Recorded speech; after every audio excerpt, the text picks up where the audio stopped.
Justin here from American Hammers TV outside AJ Hudson's, Chicago, Illinois. I'm here with Michael. Michael, so you talked to me a little bit before we started this interview.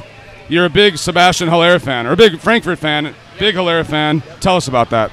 Yeah, so I've been a big Haller fan. Watched them, win the DFB Pokal together with Frankfurt, and that was a big deal, right? But I thought he was going to be a great fit with Pellegrini, Haller. But I will say, with West Ham, I'm a little bit worried, right?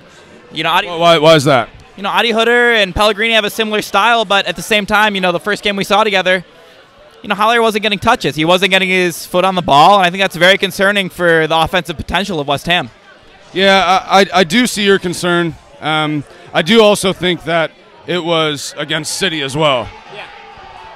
Someone scored. I do think it was against City as well, so it's hard. Haller actually had a quote before the game that said, "I hope I just get a touch on the ball," before the City game. Yeah.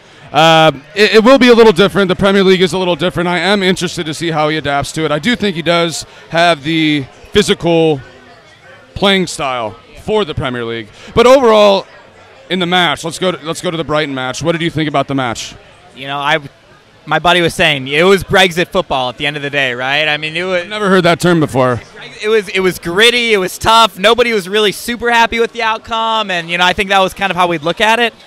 I'm excited for Haller to come back and kind of do his thing. But I think you make a really good point with the Man City team too, right? I mean, they have top class all the way across the board. So finding opportunities for him. But I guess my question is, as a new fan, a little bit too, is how is that one striker formation going to work, and how are we going to see that going forward a little bit too?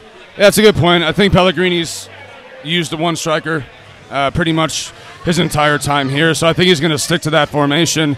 I do think Haller, combination with Anderson and Lanzini, maybe even Fornals could do some damage. We'll see, though. Again, we've only seen Haller one game. It was against City, and unfortunately he had a little knock. Yeah.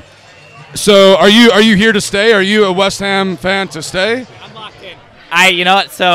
What about if Haller ever leaves? Yeah, I'll stick with it, right? You gotta have your team, right? So my dad was born in Frankfurt, so I support Frankfurt, and Haller was a good bridge for supporting West Ham, right, obviously. But now we're here, we like this team, it's a gritty squad, and we're just gonna stick with it. I think it's kind of my plan going forward, no question about that. Well, man, we're glad you're part of the crew. Last question, what do you think we have to improve the most moving forward? Yeah, when I'm watching these games, I look and I think it's, the midfield to forward balls, right? We're losing the ball in the middle of the field every game, constantly. And, like you said, we played Man City the first game. That's tough, and that's just how it is, partially, right? But, I think going forward, we got to figure that out. And maybe there's some chemistry issues there, and building on that going forward is kind of my thought. Thanks, Michael. Appreciate it. Welcome to the club.